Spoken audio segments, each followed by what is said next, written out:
जोपर्यंत प्राजक्तदादा आमदार होत नाही तोपर्यंत मी उपनगराध्यक्ष पदाच्या खुर्चीवर बसणार नाही असा संकल्प नवनिर्वाचित उपनगराध्यक्ष गजानन सातभाई यांनी करून उपनगराध्यक्ष पदाच्या खुर्ची शेजारी दुसरी खुर्ची ठेवून गजानन सातभाई त्यांनी उपनगराध्यक्ष पदाचा पदभार स्वीकारला।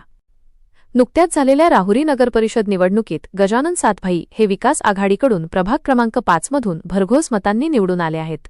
आज दिनांक 13 जानेवारी 2026 रोजी राहुरी नगरपरिषदच्या सभागृहात उपनगराध्यक्ष व स्वीकृत नगरसेवक पदाच्या निवडी करण्यात आल्या। यावेळी विकास आघाडीकडून गजानन सातभाई यांचा एकमेव अर्ज असल्याचे त्यांची निवड घोषित करण्यात आली। निवडीनंतर माजी नगराध्यक्षा उषाताई तनपुरे यांनी गजानन सातभाई यांना पदभार स्वीकारून खुर्चीवर बसण्यास सांगितले। यावेळी गजानन सातभाई यांना अश्रू अनावर झाले होते। यावेळी गजानन सातभाई यांनी उषाताई तनपुरे व त्यांच्या कुटुंबियांच्या उपस्थितीत जोपर्यंत प्राजक्तदादा आमदार होणार नाही तोपर्यंत मी उपनगराध्यक्ष पदाच्या खुर्चीवर बसणार नाही असा संकल्प केला।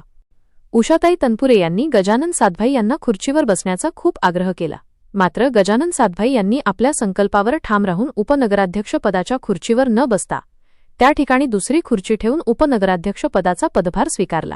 गजानन सातभाई हे तनपुरे कुटुंबियांचे खद्दे समर्थक समजले जात असून त्यांच्या एकनिष्ठतेचे अनेकांनी समर्थन करून त्यांना शुभेच्छा दिल्या। विजन प्लस न्यूजसाठी मीनाश पटेकर, राहुरी।